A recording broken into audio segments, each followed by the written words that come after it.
कि इस टेलीविजन के माध्यम से अमेरिकी कंपनियों का सबसे ज्यादा जाहिरात करने वाला इस समय अगर कोई व्यक्ति है तो उसका नाम है सचिन तेंदुलकर। सबसे ज्यादा पेप्सी कोला का जाहिरात करता, सबसे ज्यादा कोका कोला का जाहिरात करता। अभी एक अमेरिकी कंपनी है एडिडास, उसके साथ सचिन तेंदुलकर ने समझौता किया है। 1 करोड़ रुपया वो लेगा साल भर में और एडिडास का जूता बिकवाएगा।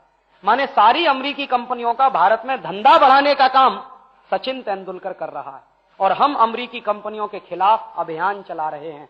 तो मेरा आपसे एक निवेदन है कि इस गांव से हजारों की संख्या में सचिन तेंदुलकर को चिट्ठी भेजिए और उसको ये लिखिए कि हम पूरे देश में अमेरिकी कंपनियों के खिलाफ बहिष्कार का अभियान चला रहे हैं। अमेरिका ने राष्ट्र का अपमान किया है, हमारे देश पर पाबंदी लगाई है। हम तुमसे निवेदन करना चाहते हैं कि तुम इन अमेरिकी कंपनियों का जाहिरात करना बंद करो। हो सकता है उसको भी राष्ट्रभक्ति पैदा हो। और उस चिट्ठी में दूसरी बात और लिखिए कि तुमको कितना पैसा चाहिए। पैसे के लालच में ही करता है वो ये सब, पैसे की कमी नहीं है उसके पास। उसके घर में सिर्फ 3 लोग हैं, वो, उसकी पत्नी, उसकी बेटी, और करोड़ों रुपए की संपत्ति है। 10 पीढ़ियां बैठकर खा सकती हैं। फिर किस बात का लालच पैसे का? तो उससे कहिए कि तुमको पैसे का इतना लालच क्यों है। और देश से बड़ा कुछ भी नहीं होता है, राष्ट्र के सम्मान से बड़ी कोई भी चीज नहीं है।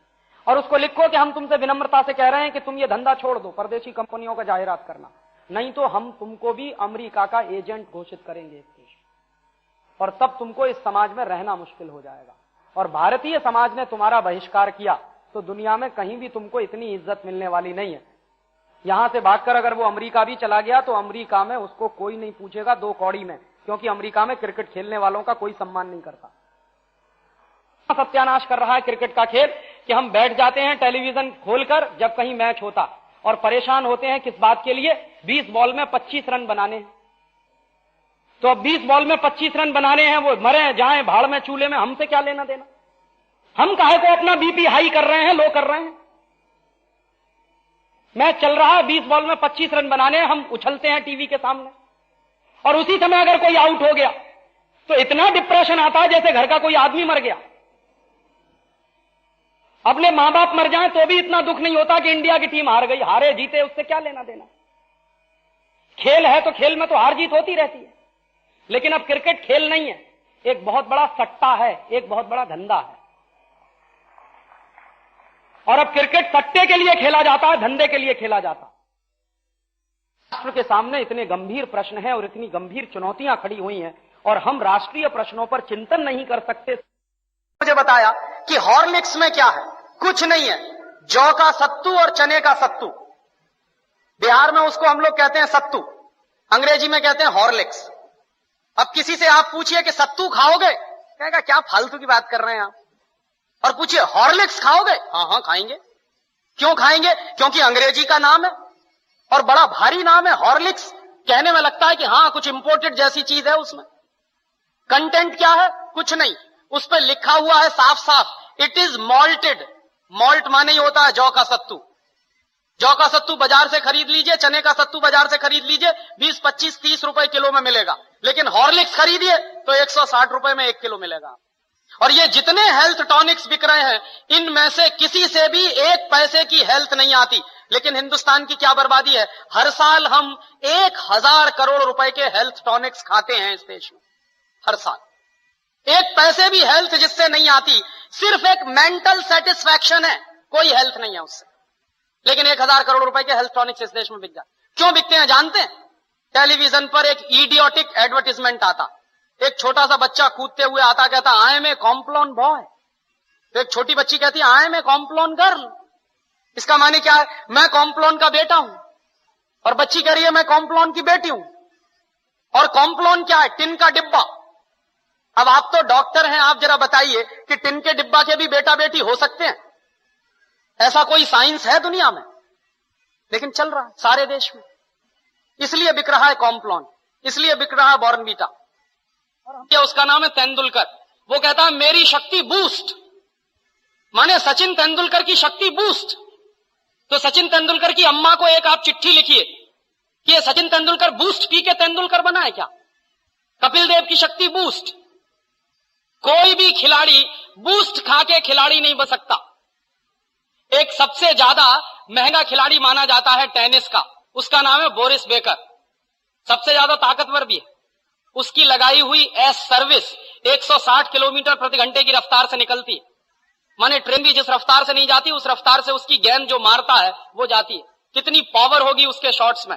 और आप कभी भी बोरिस बेकर को देखिए, खेल जब भी रुकता है 5 मिनट के लिए 2 मिनट के लिए, बैग में से केला निकाल निकाल के खाता रहता है हमेशा। तो बोरिस बेकर को शक्ति मिलती है केला खा के। तेंदुलकर कहते हैं कि हमको शक्ति मिलती है बूस्ट खा के। केले में जितनी शक्ति है दुनिया के किसी भी हेल्थ टॉनिक में हो नहीं सकती। लेकिन दुर्भाग्य क्या है कि इन चीजों का प्रचार इस देश की जनता में ना के बराबर है। और इस देश की जनता जो है एक अजीब तरह की पैसिमिज्म में जिंदा है। कैसे जिंदा है साहब? शहर में बूस्ट खिलाते हैं। एक आदमी है, उसका नाम है सचिन तेंदुलकर।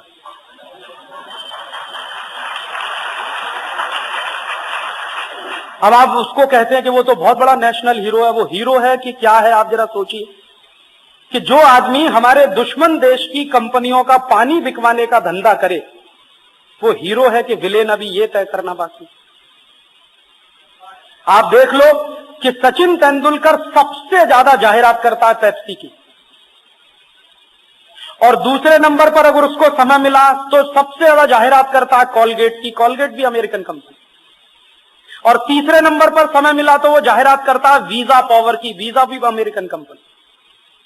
माने चुन चुनकर अमेरिकन कंपनियों की जाहिरात हमारे देश का सबसे अच्छा क्रिकेट खिलाड़ी सचिन तेंदुलकर करता है। उसको हम कहते हैं वो राष्ट्रीय खिलाड़ी है। वो राष्ट्र का खिलाड़ी है कि अमेरिकी कंपनियों का एजेंट? हमने तो उसको क्रिकेट खेलने के लिए बनाया, वो तो धंधा बढ़ा रहा है अमेरिकी कंपनियों का एजेंट। और उसी के पद चिन्हों पर दूसरे लोग चल रहे हैं। मोहम्मद अजहरुद्दीन भी कर रहा है पेप्सी का जाहिरात, अजय जडेजा भी कर रहा है हेड एंड शोल्डर का जाहिरात, वो भी अमेरिकी कंपनी।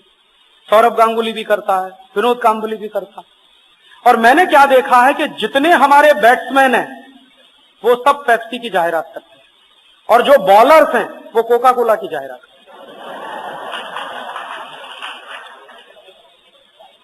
बॉलर्स में सबसे ज्यादा कोका कोला की जाहिरात करता है अनिल कुंबले, दूसरे नंबर पर जवागल श्रीनाथ, तीसरे नंबर पर अजीत आगरकर। तो बॉलर सब कोका कोला के हैं, बैट्समैन पेप्सी कोला के हैं, भारत का कोई नहीं। आप सोचते हो ये भारत के लिए खेलते हैं? कोई भारत के लिए नहीं खेलता, सब पैसे के लिए खेलते हैं। सचिन तेंदुलकर को पेप्सी कोला कंपनी साल में 1 करोड़ रुपए देती। अनिल कुंबले को कोका कोला कंपनी साल में 50 से 60 लाख रुपए देती। और इसी रेंज में सब खिलाड़ियों को मिलता है। तो ये पैसे के लिए खेलते हैं, कोई राष्ट्र के लिए नहीं खेलते। और ये लोग राष्ट्र के लिए खेलते नहीं हैं, इससे बड़ा सबूत आपको और क्या चाहिए अभी इस देश में कि ये सब लोग हैं जो अमेरिकी कंपनियों का धंधा बढ़ाने के काम में लगे। इनके साथ साथ कुछ और लोग भी हैं, जैसे शाहरुख खान, जैसे करिश्मा कपूर। ये शाहरुख खान भी पेप्सी का जाहिरात करता है, करिश्मा कपूर भी कोका कोला का जाहिरात करती है। तो ये सब लोगों को राष्ट्र की कितनी चिंता है या कितने ये राष्ट्र विरोधी हैं, आप खुद तय करिए। मैं आपको सिर्फ एक सबूत पेश कर रहा हूं। आपने अभी देखा कारगिल का संकट हुआ। कारगिल के संकट में आपने ये भी देखा होगा कि हिंदुस्तान के गांव-गांव से गरीब आदमी ने कुछ ना कुछ देश के लिए दान किया कि नहीं किया? मुझे तो खुद मालूम है, क्योंकि कई शहर में मैंने इकट्ठा किया पैसा हमारे आजादी बचाओ आंदोलन के कार्यकर्ताओं की मदद से। हमने भी भेजा वहां जितना हमसे बन पड़ा। तो एक जगह तो मैं घूमता था छत्तीसगढ़ के इलाके में, ऐसे ही एक शहर में पैसा इकट्ठा करने के लिए। तो मेरी आंख में एक दिन पानी आ गया। मैंने देखा कुछ भिखारियों ने जितनी भीख मांगी थी सब डाल दिया।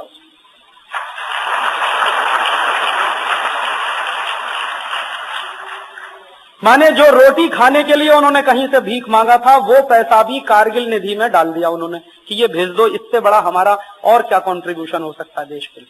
इतने जिंदा दिल भिखारी, लेकिन दिल के कितने अमीर। उनके पास तो वही एक सहारा, रोज मांगना रोज खाना, रोज कुआं खोदना रोज खाना, और दे दिया सब पैसा। तो मैंने कहा आज का भोजन कैसे करेंगे? उन्होंने कहा नहीं करेंगे, 1-2 दिन भोजन। इतने दिल के बड़े लोग हैं ये सब, जिनको हम भिखारी कहते हैं। एक ऐसे भी जगह मेरी आंख में आंसू आए। एक 3.5 साल का लड़का, हम ऐसे सड़क पे गुजरते थे मांगते हुए कि कारगिल के लिए जिसको दान करना है वो करे। तो एक 3.5 साल का लड़का अपने घर के अंदर गया, अपनी गुल्लक लेकर आया। गुल्लक समझते हैं जिसमें पैसा रखते हैं। उसने कहा इसको तोड़ लो और इसमें जितना मिले तो वो सब कारगिल में भेज। तो उसी के सामने हमने उसकी गुल्लक तोड़ी मिट्टी की, तो उसमें कुछ 1100 रुपए निकले। उसने सब दे दिए। 3.5 साल के बच्चे की आप चेतना देखिए राष्ट्र के बारे में। मैंने उस बच्चे को एक ही प्रश्न किया कि ये पैसे तुमने किस लिए जमा किए थे? उसने कहा अंकल मैं इसकी साइकिल खरीदने वाला था। तो मैंने कहा अब तो तुम्हारी साइकिल नहीं आएगी। तो उसने कहा ठीक है नहीं आएगी, ये पैसा कारगिल भेज दीजिए। और उसके मां और बाप को बहुत गौरव महसूस हुआ कि हम शायद 100 रुपया देते या 200 देते या 500 देते, हमारे बेटे ने पूरी गुल्लक दे दी। तो 3.5 साल का बेटा हो या हिंदुस्तान का गरीब से गरीब आदमी, 90 साल का बुजुर्ग हो या कोई नौजवान, सबने कुछ न कुछ दिया। लेकिन आपको मालूम है सचिन तेंदुलकर ने क्या दिया, विनोद कांबोली ने क्या दिया, अजय जडेजा ने क्या दिया, शाहरुख खान ने क्या दिया, करिश्मा कपूर ने क्या दिया? इन लोगों ने क्या दिया कारगिल के लिए? कुछ नहीं दिया। अपने खीसे में से निकालकर, अपने घर में से निकालकर एक पैसा नहीं दिया। आप जानते हैं ये सब करोड़पति लोग हैं। इन्होंने करोड़ों रुपए हिंदुस्तान के नाम पर इकट्ठा किया है। उसमें से अगर 2, 5, 10 करोड़ भी ये देते तो इनके घर में कोई कमी नहीं होने वाली थी, लेकिन नहीं दिया। जब इनके ऊपर दबाव पड़ा कि कारगिल में कुछ ना कुछ देना चाहिए, कुछ ना कुछ करना चाहिए, तो इन सब लोगों ने मिलकर क्या किया कि चलो एक फुटबॉल का मैच खेलेंगे और फुटबॉल के मैच में टिकट बेचेंगे और उस टिकट की जो बिक्री होगी उसका जो पैसा आएगा उसमें अपने मैच का खर्चा निकालकर जो बचेगा वो कारगिल पे देंगे। तो मैच हुआ दिल्ली में, आप सब जानते हैं, एक तरफ फिल्म स्टार, दूसरी तरफ तो ये क्रिकेट प्लेयर। तो मैच में टिकट किसने खरीदा? लोगों ने जो खुद भी कारगिल में दान कर रहे थे। हमारे जैसे आप जैसे ही लोगों ने तो टिकट खरीदा। तो टिकट का पैसा तो उनके खीसे का था जो पहले भी दे चुके थे कारगिल के लिए। इन्होंने अपनी जेब से निकालकर क्या दिया देश के लिए?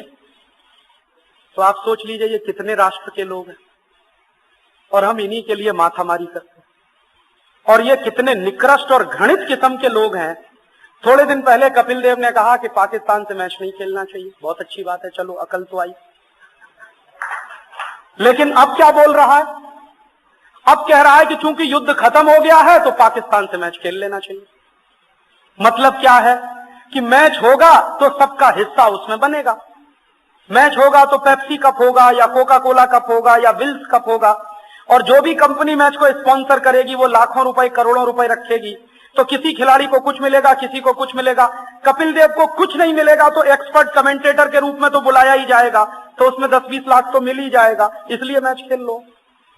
और इन खिलाड़ियों की आप राष्ट्रभक्ति की पहचान करें तो करिए कि जिस समय हमारे देश के जवान पाकिस्तानी सैनिकों के खिलाफ अपने जमीन का 1-1 इंच बचाने के लिए सीने पर गोलियां खा रहे थे, उस समय हमारे क्रिकेट खिलाड़ी इंग्लैंड में पाकिस्तानियों से मैच खेल रहे। अगर इनमें थोड़ी भी राष्ट्रभक्ति होती और थोड़ी भी देशराज की भावना होती तो जिस दिन भारत पाकिस्तान का मैच होने वाला था ये प्रेस कॉन्फ्रेंस बुलाते और कहते कि ये मैच संभव नहीं। हम इंग्लैंड में खेलें विश्व कप या ना खेलें, लेकिन ये हमारे राष्ट्र की अस्मिता का प्रश्न है, हमारे राष्ट्र के स्वाभिमान का प्रश्न है। ये मैच संभव नहीं है भारत पाकिस्तान का। आपको जो करना है करिए। आप हमारी टीम को डिबार करना चाहते हैं कर दीजिए, हमारी टीम को ग्रुप 6 में से निकालना हो तो निकाल दीजिए। हम मैच नहीं खेल सकते क्योंकि राष्ट्र के स्वाभिमान से बड़ा तो कोई मैच नहीं होता दुनिया में, राष्ट्र की अस्मिता से बड़ा तो कोई मैच नहीं होता पूरी दुनिया में। लेकिन किसी ने नहीं कहा। पाकिस्तान से बाकायदा मैच हुआ और मैच खत्म हुआ, उसके बाद और मैच हुआ, वो भी खत्म हुआ। और जब ये पक्का हो गया कि हिंदुस्तान की टीम अब सुपर 6 में हार गई है और झोली डंडा लेकर वापस आने वाली है, तब इनमें कारगिल प्रेम पैदा हुआ। उसके पहले कहां था? मैच चूंकि खत्म हो गया और कुछ काम नहीं था, धंधा नहीं था, तो कारगिल प्रेम पैदा हो गया। ये तो सब आर्टिफिशियल है, बनावटी। ऐसे हमारे देश के क्रिकेट खिलाड़ी हैं या ऐसे हमारे देश के स्टार्स हैं जिनको आप एक्टर एक्ट्रेसेस कहते हैं, ये तो सब राष्ट्र की बर्बादी के काम में लगे हुए लोग हैं। इनको तो राष्ट्र का हीरो कैसे कहें? ये तो टॉप मोस्ट विलेन है। और दुर्भाग्य क्या है हम सब लोगों का कि इन्हीं विलेनों की फोटो हमारे घरों में मिलती है। वो शाहरुख खान की भी फोटो मिलेगी, जूही चावला की भी मिल जाएगी, करिश्मा कपूर की भी मिल जाएगी, सचिन तेंदुलकर की भी मिल जाएगी, मोहम्मद अजहरुद्दीन की भी मिल जाएगी, अजय जडेजा की भी मिल जाए। हमको तो अकल ही नहीं है और हमको ये भी समझ में नहीं आता कि कौन राष्ट्र का दुश्मन है और कौन राष्ट्र का दोस्त है। हम तो अपने पराये का भेद भी खत्म कर गए, ये भी नहीं समझता कि किसकी फोटो होनी चाहिए किसकी नहीं होनी चाहिए। और मुझे सबसे बड़ी तकलीफ क्या हुई कि ये Pepsi cola, Coca Cola, Wills कंपनियों की जाहिरात करने के लिए जो क्रिकेट का खेल होता है, ये क्रिकेट का खेल किसी राष्ट्र के लिए नहीं हो रहा। ये गलतफहमी में आप मत रहिए कि राष्ट्रों की दोस्ती बढ़ाने के लिए क्रिकेट का खेल हो, कुछ नहीं। कंपनियों की जाहिरात करने के लिए क्रिकेट का खेल है, बिक्री बढ़ाने के लिए क्रिकेट का खेल है। इसलिए पेप्सी कप होता है, कोका कोला कप होता है, विल्स ट्रॉफी होती है, इंडिया कप आपने कभी सुना है? भारत ट्रॉफी कभी सुना है? भारत कप आपने सुना है कभी क्रिकेट में होता? क्यों नहीं होता? पेप्सी कप है, कोका कोला कप है, विल्स ट्रॉफी है, तो इंडिया कप क्यों नहीं हो सकता? भारत कप क्यों नहीं हो सकता? क्योंकि इनको राष्ट्र से कुछ लेना देना नहीं, इनको सिर्फ पैसा चाहिए। खेल के बहाने से आए या सिनेमा के बहाने से आए या किसी और तरीके से आए, पैसा पैसा पैसा, पैसे के लिए मर रहे हैं सब, कुछ राष्ट्र के लिए इनके दिल में। और मुझे तकलीफ उससे भी बड़ी क्या हुई कि इन्हीं के चक्कर में हिंदुस्तान के करोड़ों नौजवान घंटों घंटों बर्बाद करते हैं टेलीविजन के सामने बैठकर, 8 घंटे क्रिकेट का मैच देखते हैं।